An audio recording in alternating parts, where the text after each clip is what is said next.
British के time में अंग्रेजों ने उसको खुदवाया है। यहाँ पंडा लोग पैसा पैदा करने के लिए 420 करते हैं, मगर ऐसा उनको कुछ प्रतीत नहीं हुआ।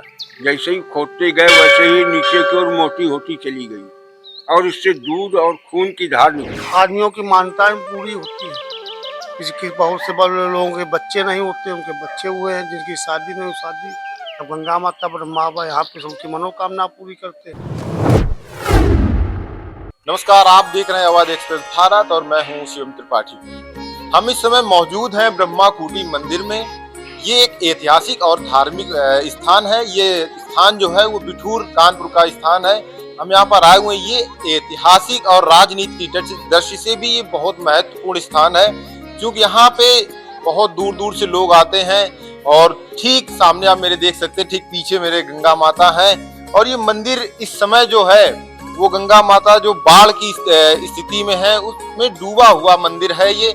और इसकी ज्यादा जो जानकारी है वो यहाँ के जो महंत जी हैं उनसे हम जानेंगे और उनसे पूरी बात पूछेंगे, बताएंगे वो जिस तरीके से यहाँ पर मंदिर में कब से कब तक ये जो बाढ़ का मौसम है, ये बाढ़ जो है कब से कब तक रहने वाली है और इसकी क्या मान्यता है। हम मंदिर परिसर में हैं, मेरे साथ में जयंत कुमार शुक्ला जी हैं, उनसे बात करेंगे, जानेंगे क्या है यहाँ की जो विशेषताएं हैं, क्या मान्यताएं हैं। बहुत बहुत स्वागत है आपका आवाज एक्सप्रेस भारत में। ये क्या मान्यताएं क्या हैं? ये कहा जाता है कि मध्य बिंदु में है इस समय, ये पूरे विश्व का मध्य बिंदु है। क्या क्या है इसकी मान्यता, क्या है? पर सबसे पहले को ब्रह्मा ने यज्ञ किया है 99 बार 99 मरतबा, और उस यज्ञ के करने के बाद में भगवान के आदेशानुसार यहाँ पर ब्रह्मा ने अपने शरीर से मनु और शत्रुपा को जन्म दिया। आधे शरीर से मनु को और आधे से शत्रुपा को, स्त्री और पुरुष दो को बनाया है। फिर उनसे उनका पुत्र इक्ष्वाकु उत्तानपाद पैदा हुए। उसके बाद में ध्रुव जी महाराज यहीं पैदा हुए। ध्रुव जी महाराज यहाँ से 5 वर्ष की अवस्था में राज्य को त्याग करके चली गई तपस्या के लिए। लौट के उन्होंने यहाँ 36,000 वर्ष राज्य किया और राज्य काल के बाद में अपनी माता को लेकर के यहीं से बैकुंठ को गए। उस समय यहाँ का नाम था उत्पलारण्य। उत्पलारण्य मतलब हर चीज को उत्पन्न करने वाला। जो कुछ दुनिया में आज आप देख रहे हैं उसकी उत्पत्ति ब्रह्मा ने यहाँ पर की, ऐसा हमारे ब्रह्म संहिता में लिखा हुआ है, आप देख सकते हैं। ये कीजिए, इस समय बाढ़ है, बाढ़ गंगा जी उफान पर हैं और ये ब्रह्म खूंटी जो है डूबी हुई है। ऐसा कब कब होता है? हर साल ऐसा होता है। अच्छा, ऐसा भी कहीं कुछ है कि कितने दिनों तक ऐसा रहने वाला है, या कितने सबसे ज्यादा लंबे समय तक किस साल ऐसा रहा है कि बहुत लंबे समय तक 2, 3, 4, 5 महीने तक गंगा जी उफान में? 5 महीने नहीं, 2, 2.5, 3 महीने तक ये रुकती है। और गंगा जी के ऊपर का जल बरसने के अनुसार यहाँ का पानी घटता बढ़ता रहता है। पहाड़ों में वर्षा होती है तो गंगा फुल होती है, और अगर वहाँ वर्षा नहीं हुई तो यहाँ ये कभी कभी खुली भी रह जाती है, ऐसा है। अच्छा, क्या परिवर्तन क्या होते हैं? जैसे कि अब इस समय बाढ़ आई हुई है, मंदिर में जैसे ही पानी चल रहा होगा तो क्या परिवर्तन क्या करते हैं? पूजा पाठ होता है उसमें क्या परिवर्तन तो यहाँ जैसी खूंटी है, आप इतनी बड़ी खूंटी है ब्रह्मा जी की, उसको आप देखेंगे तो जब निकलेगी तो वो उसी प्रकार की निकलेगी। ये अष्ट धातु से बनी हुई है, जिसको ब्रह्मा ने अपनी खड़ाऊ में धारण कर रखा था। उस खड़ाऊ को यहाँ पर रखा है। वो खड़ाऊ पाताल लोक को चली गई। ब्रिटिश के टाइम में अंग्रेजों ने उसको खुदवाया है। यहाँ पंडा लोग पैसा पैदा करने के लिए 420 करते हैं, मगर ऐसा उनको कुछ प्रतीत नहीं हुआ। जैसे ही खोदते गए वैसे ही नीचे की ओर मोटी होती चली गई और इससे दूध और खून की धार निकली। कितना खोदा गया था, कितना? अब ये तो बताना बड़ा मुश्किल है, हम थोड़े पूछे नहीं, मगर हमारे बुजुर्ग लोग ऐसा कहते हैं। इसकी खुदाई हुई थी ब्रिटिश टाइम में और इससे दूध और खून की धार निकली थी, और उनको स्वप्न दिया था कि जो हमारा धनधान्य तुम्हारा है हम सब नष्ट कर देंगे, इसलिए इसको छोड़ दो। तब उन्होंने अपने ब्रिटिश टाइम में उन्होंने अपने हाथ से छोटा सा मंदिर यहाँ बनवाया था, वो अब भी विराजमान। अच्छा, ये जो मंदिर बना हुआ है ब्रिटिश के टाइम को बना हुआ है? जी हाँ, उन्होंने स्वयं बनाया था। अच्छा, अब जो पूजा पाठ होती है वो कैसे होती है? यहीं पर आप नाम लेके पूजा करते हैं, जो वहां तो जा नहीं सकते आप पूजा करने? यहाँ तो इस समय तो ऐसा ही होता है। मेरे साथ में महन जी हैं। महन जी, बहुत बहुत स्वागत है आपका अवध एक्सप्रेस भारत में। अब जो पूजा पाठ है वो कैसे करते हैं आप? इस समय मंदिर तो डूबा हुआ है, वहां जा नहीं सकते आप, वहां जाकर पूजा नहीं करते होंगे, लेकिन कहाँ पूजा करते हैं, कैसे पूजा? उनके नाम से यहीं से पूजा होती है, गंगा जी की आरती होती है, यहीं से उनका आह्वान करके पूजा किया जाता है। और वहाँ मंदिर पे जो चीजें थी उनको क्या वहां से उठा के ऊपर लाया गया, या फिर वो जो चीजें थी वो सब वहीं रखी? नहीं, मंदिर वहीं पे है, मंदिर वहीं पर जो वो सामान था वो सामान ऊपर आ गया। बगैर वहाँ पे मंदिर जो बना हुआ है वहाँ पे ब्रह्मज्ञान जी का स्थान है, कुटी वहीं पे है, जो पुराना मंदिर है वो भी वहीं पे है। ये तो भी एक निर्माण हुआ है भी। हमारे यहाँ के जो दीक्षित जी हैं, विमल कुमार आप दीक्षित, यहाँ कब से पूजा कर रहे हैं? हमको हो गए 22 साल।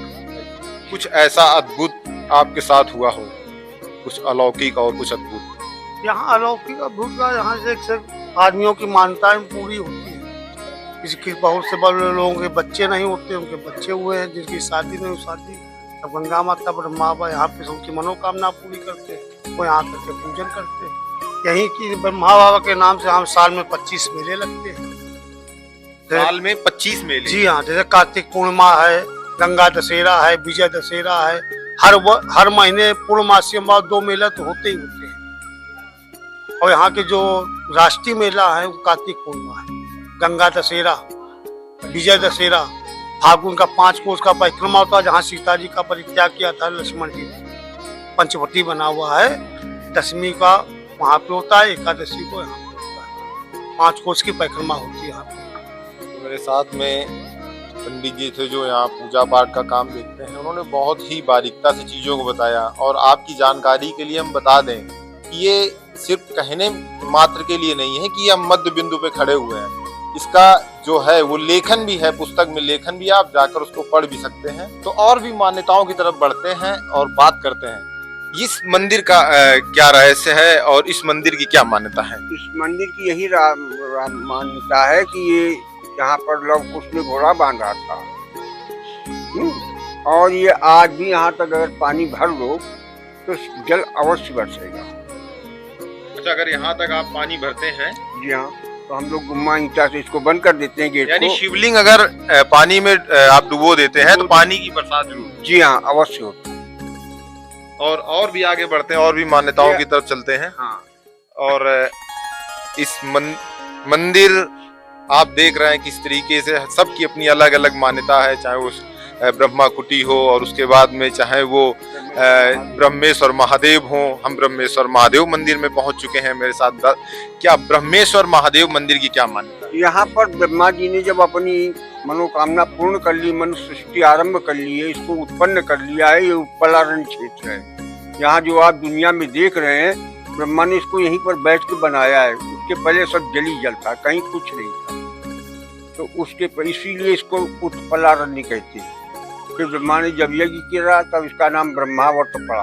यानी सृष्टि की उत्पत्ति के बाद में ये सब चीजें बाद में पैदा, जब धरती नहीं पैदा होगी तो ये चीजें कहाँ से पैदा होगी? धरती को बनाया है, मधुकैटुर नाम के राक्षस को मारा है, इसको मैदिनी को बनाया है, तब इसने सारी चीजें उगी। ये बहुत प्राचीन बात आपको बता रहा हूँ। और भी आगे बढ़ते हैं और बात करते हैं। ये अगर घाट की बात करें तो घाट भी आप देख सकते हैं। घाट में क्या समस्याएं आती हैं ये बताइए। यहाँ हमारे यहाँ लाखों आदमी रोज आता है। न यहाँ चेंजिंग रूम है, न यहाँ लेट्रिन के लिए कोई व्यवस्था है, और न यहाँ टीन शेड है, और न लाइट की व्यवस्था है। जबकि हमारे यहाँ के चेयरमैन जी भी हैं, विधायक जी भी हैं, मगर यहाँ कोई झांकने नहीं आता है। नमामि गंगे प्रोजेक्ट के तहत तो पत्थर लगा गया बस। पहले यहाँ पर मायावती पड़ी, उसके ऊपर नमामि गंगे पड़ रहा। बुढ़े घाटों पर ये लोड डाल दिया गया। हम आज खोद के दिखला सकते हैं। पहले चक्कर टाइल लगा हुआ, उसके ऊपर मायावती पड़ी, उसके ऊपर ये पत्थर लग गए भाजपा के, पैसा लूट गया। मगर जो होना चाहिए यात्रियों के लिए वो नहीं हुआ। न टीन सेट हुआ, न चेंजिंग रूम बना, न लेट्रिन बनी, कुछ नहीं हुआ, न लाइट लगी। सब ऐसे ही देख लेना, अब तो अंधेरा पड़ा हुआ है। देख लो, सामने प्रत्यक्ष देख लो, अंधेरा है। यहाँ घाट पे कोई नहाएगा? सब पक्के घाट, आप चलिए देखिए। बिल्कुल जिस तरीके से हम देख पा रहे हैं यहाँ का कि विकास होना चाहिए, नहीं जो अगर लोग सुबह अगर स्नान करने आते होंगे तो किस तरीके से वो आते होंगे और कैसे यहाँ पर अपने जो कपड़े उनके वस्त्र बदलने का जो स्थान है वो भी चिन्हित नहीं है, वो भी है नहीं यहाँ पे जहाँ से वो अपने आप को सुरक्षित रूप से महिलाएं जो हैं वो यहाँ पर स्नान कर सकें। कितने कितने घाट हैं इस समय? कभी यहाँ 52 घाट हुआ करते थे, तो 52 गढ़ के राजा लोग यहाँ इकट्ठा होते थे और वो कॉन्फ्रेंस करके आपस में उस फैसले को करते थे जो एक राजा अपनी राज में नहीं कर पाता था। अब कितने घाट? अब यहाँ 17 घाट है। 17 घाट में भी सब ठीक नहीं है, कुछ घाट ठीक है, कुछ घाट अभी डेंजरस पॉइंट में है। जबकि नमामि गंगे वाले यहाँ काफी कुछ कर गए हैं, मगर न तो उन्होंने टीन शेड बनाया, न इलेक्ट्रिक के लिए कुछ किया, न बाथरूम चेंजिंग रूम बनाया, सब ऐसे ही भाग गए, माल लूट ले गए। ये सरकार जो है वो नमामि गंगे के तहत पैसा तो बहुत खर्च करती है, लेकिन वो जमीन पर और जमीन स्तर तक कितना आता है ये आप जो देख सकते हैं। किस तरीके से यहाँ पर जो व्यवस्थाएं हैं वो व्यवस्थाओं को आप देख सकते हैं, ना लाइट की व्यवस्था है, ना ही छांव की व्यवस्था है, ना ही कपड़े जो यहाँ आते हैं लोग वस्त्र उन बदलने की व्यवस्था है।